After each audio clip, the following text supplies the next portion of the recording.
안녕하세요. 알칼리의 문화탐구 생활입니다. 이번 시간에는 기아의 플래그십 준대형 SUV이자 현대자동차 그룹의 유일한 프레임 바디 형식인 모하비 더 마스터 시승 후기를 영상으로 보여드리겠습니다. 먼저 디자인 리뷰한 모델은 23년식 모하비 더 마스터 디젤 3.0 사륜구동이 적용되어 있는 6인승 차량으로 HUD와 선루프, 렉시 콤팩 HUD가 옵션으로 들어가 있고 차량 가격은 5,925만원입니다. 사실 잘 알려졌다시피 모하비는 2008년에 출시 이후 큰 변경 없이 몇 차례 페이스리프트만 거치며 지금까지 이어져 오고 있는 일명 사골 모델인데요. 이렇게 모하비가 오랜 기간 동안 큰 변화 없이도 꾸준하게 인기를 얻고 있는 이유와 어떠한 매력이 있는지가 궁금해 리뷰를 해보게 됐습니다.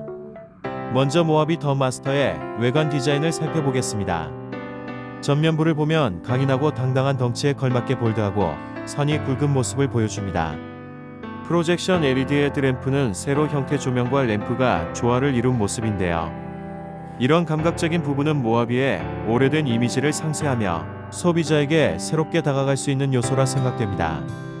모하비는 기아의 플래그십 모델이기에 과거엔 오피러스 로고를 채택해 차별화를 주었는데요. 하지만 최근엔 페이스리프트를 거치며 다른 모델과 똑같이 새로운 기아 로고가 적용되었습니다. 새로운 로고 디자인이 멋있기 때문에 좋은 점도 있지만 기존 모하비만의 독특함이 사라졌다는 점은 조금 아쉽네요. 모하비 더 마스터의 측면부 모습. 플래그십 준대형 SUV답게 커다란 덩치에 당당한 크기가 인상적인데요. 이 차량의 전장은 4,930mm의 전고는 1,790mm로 현대차의 준대형 SUV 팰리세이드와 비교해보면 모하비가 전장이 65mm 짧고 전고는 40mm 더 높은 것을 알 수 있습니다. 높은 전고를 고려해서인지 차량엔 사이드 스텝이 적용되어 있는데요. 이 부분은 디자인적으로도 좋지만 실용적인 면에서도 좋은 옵션이라 생각됩니다. 모하비 더 마스터의 사이드 미러는 차량 사이즈에 맞게 큼직한 편인데요. 실제 주행에서도 사각지대에 대한 스트레스는 없을 듯합니다. 리뷰한 모델엔 20인치 스퍼터링 휠이 장착되어 있었는데요. 조금은 투박한 느낌이지만 왠지 모르게 모하비에겐 어울리는 디자인이라 생각됩니다. 모하비 더 마스터의 후면부 디자인. 리어램프도 헤드램프와 마찬가지로 세로를 강조한 모습이 인상적인데요.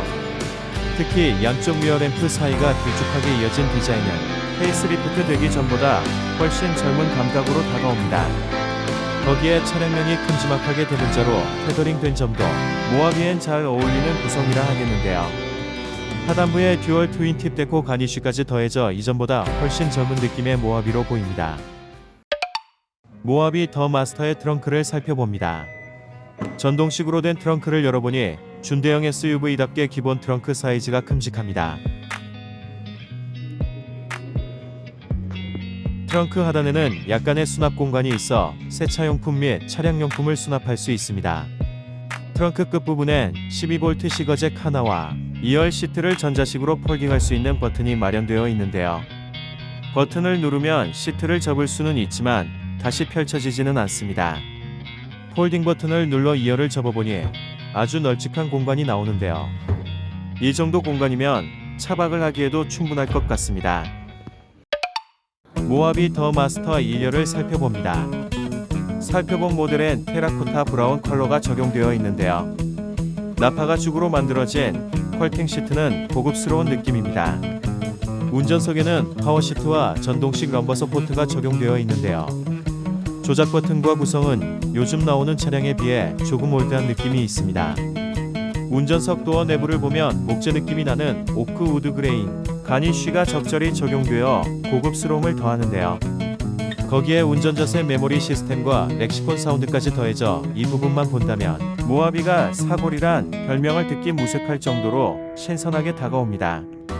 모하비 더 마스터의 운전석에 앉아 스티어링 휠을 살펴봅니다. 스티어링 휠 왼쪽 편에는 볼륨 조절과 멀티미디어 모드 변경, 통화 버튼 등이 위치해 있고 오른쪽에는 스마트 크루즈와 주행 보조 관련 버튼 등이 깔끔하게 위치해 있습니다.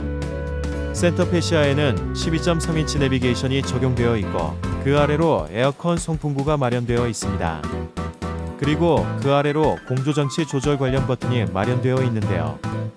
특히 온도 조절 버튼은 아래 위로 올리고 내리는 형식으로 되어 있어 직관적인 사용감이 꽤 좋습니다.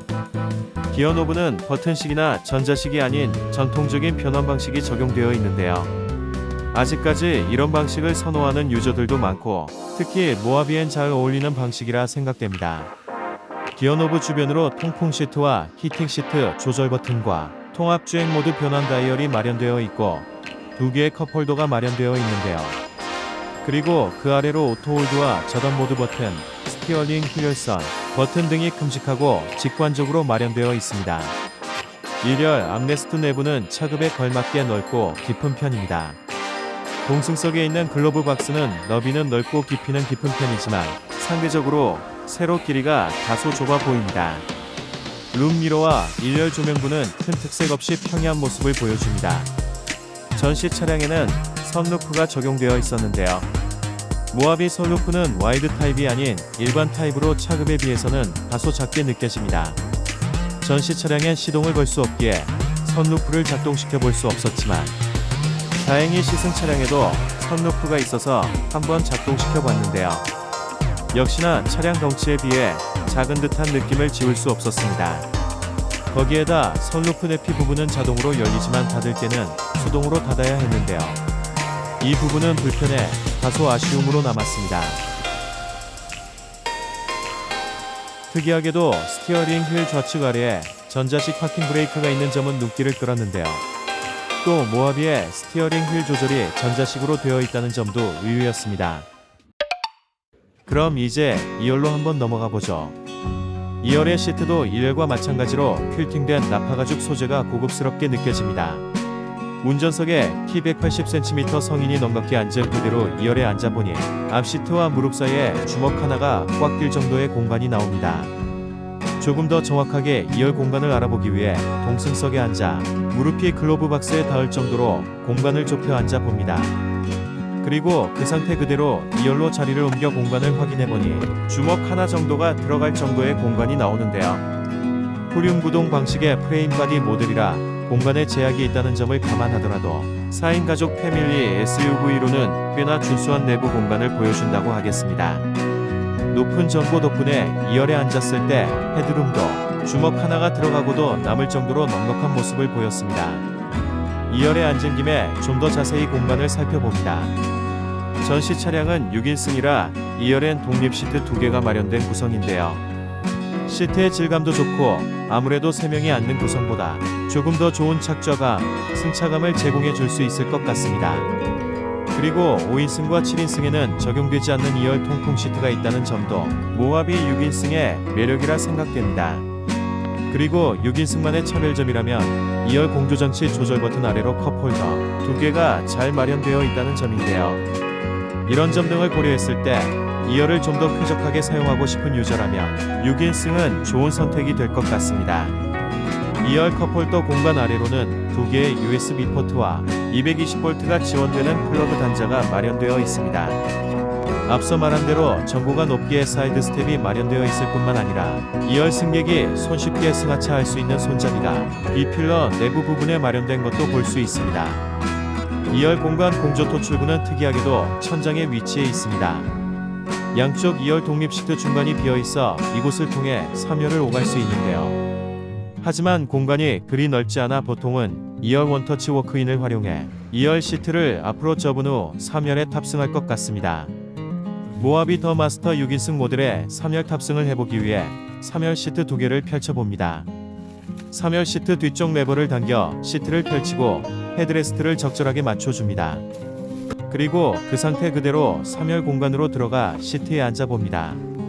키 180cm 성인이 앉으니 무릎이 2열 시트에 닿을 정도로 공간이 넉넉지는 않지만 그렇다고 앉지 못할 정도는 아닙니다. 다만 시트에 앉았을 때 시트 포지션이 편하지는 않아 꼭 필요할 때나 짧은 거리를 이동할 때만 이용할 것 같습니다.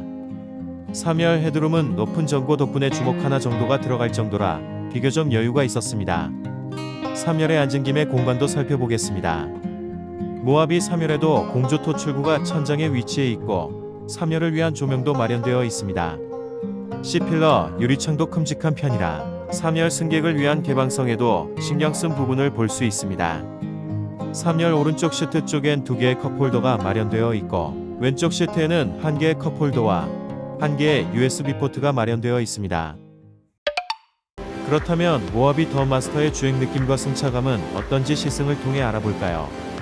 먼저 시승한 차량은 5인승 모델로 앞서 디자인을 살펴본 6인승 모델과는 다른 2열 공간과 트렁크 공간을 가지고 있었는데요. 간략하게 살펴보면 5인승은 2열이 3인승으로 만들어져 있고 2열 중간 시트를 내려 암레스트 및 컵홀더로 쓸 수 있습니다. 그리고 5인승은 3열이 없고 트렁크로만 되어 있는데요. 2열 시트를 접었을 때 넓은 공간이 나오기는 하지만 6인승 대비 2열 시트 각도가 다소 있는 편이라 차박에 있어서는 6인승이 유리할 것 같습니다. 그럼 모하비 더 마스터의 본격적인 주행을 해봅니다. 모하비 더 마스터는 V6 3.0 디젤 엔진의 사륜구동 단일 트림만 판매 중인데요. 거기에 8단 자동 변속기를 맞물려 257마력의 57.1토크의 강력한 성능을 보여줍니다. 물론 커다란 덩치의 프레임 바디 차량이기에 무게도 만만치 않은데요. 5인승 20인치 타이어 기준으로 공차 중량은 2280kg에 달해 거의 2.3톤에 육박하다는 점이 이 차량의 주요 스펙이라 하겠습니다. 우선 모하비 더 마스터의 주행 첫 느낌은 차량이 무겁다는 점입니다. 확실히 커다란 덩치에 무거운 중량은 무시하지 못할 팩트 같은데요. 때문에 초반 가속에 있어서 경쾌하기보다는 조금은 답답함이 느껴질 수도 있을 정도로 무거운 감각과 굼뜨는 느낌마저 들 정도였습니다. 물론 이렇게 큰 차체와 무거운 중량에서 오는 안정감이 있는 것도 사실인데요. 하지만 혹시나 모하비를 구입하려는 유저분들이라면 반드시 실제 시승을 해본 뒤 주행 느낌이 자신의 취향과 맞는지를 잘 살펴봐야 할 부분이라 생각됩니다. 물론 장점도 있는데요. 전고가 높고 시트 포지션도 높은 차량이라 운전 시 탁 트인 시야가 확보되고 전방을 내려다보며 운전할 수 있다는 점입니다. 평소 세단을 타고 다니기에 이런 높은 시트 포지션은 신선하게 다가왔는데요. 앞서 말한 대로 무거운 차체에서 오는 안정감과 맞물려 마치 탱크를 타는 듯한 느낌마저 들 정도로 색다른 느낌을 선사했습니다. 흔히 알려진 것에 의하면 모하비의 승차감이 안 좋다는 평가가 있는데요. 하지만 운전석에서 느껴지는 승차감은 우려했던 것보다는 나쁘지 않았습니다. 다만 프레임 바디의 특성상 다소 차체가 출렁거린다는 느낌과 노면에 충격이 가해졌을 때 차체 전체가 흔들린다는 느낌은 지울 수가 없었는데요. 때문에 이런 취향을 좋아하는 유저가 아니거나 다소 생소한 유저들에게는 편안하게 느껴지지 않을 수도 있겠습니다. 디젤 차량이라 소음이 클 것이라는 우려와는 달리 진 소음과 노면 소음은 상당히 잘 억제된 것을 느낄 수 있었는데요. 하지만 디젤 차량은 차량이 노후화되면 소음이 증가할 수 있는 부분이 있기에 단순 참고만 해야 할 것 같습니다. 아주 짧은 시내 주행이었지만 차량의 평균 연비를 보니 리터당 6.7km 정도가 찍혔는데요. 모하비 더 마스터 5인승 20인치 타이어의 도심 공인연비가 8.2인점을 감안시 실연비는 이보다 잘 나오진 않는 느낌이었습니다. 2008년 출시에 현재까지 큰 변화 없이 판매되고 있는 기아의 대표적인 4골 모델 모하비 더 마스터. 총평하자면 이 차량은 오랜 세월에도 불구하고 완성도 높은 차체로 인해 현재까지 현역으로 판매하기에도 충분한 매력을 지닌 모델로 최근 페이스리프트를 거치며 젊은 감각까지 지닌 현대 기아차 유일의 프레임 바디 모델로 매력이 있는 차량이라 생각됩니다. 하지만 3.0 디젤 단일 트림만 판매하며 소비자의 선택폭이 적다는 점과 무거운 차체에 따른 다소 굼뜬 주행 성능과 좋지 않은 연비, 그리고 익숙하지 않다면 적응하기 힘든 승차감이 단점이라 생각되는데요. 결정적으로 4골 모델이라는 별명답게 오래된 플랫폼이라는 점은 구매 매력 측면에서 어쩔 수 없는 단점이라 생각됩니다. 지금까지 알칼리의 문화탐구 생활이었습니다. 시청해주셔서 감사합니다. See the way you look at me, I'm such a disgrace. I never really asked to be brought into this place. You wanna love me?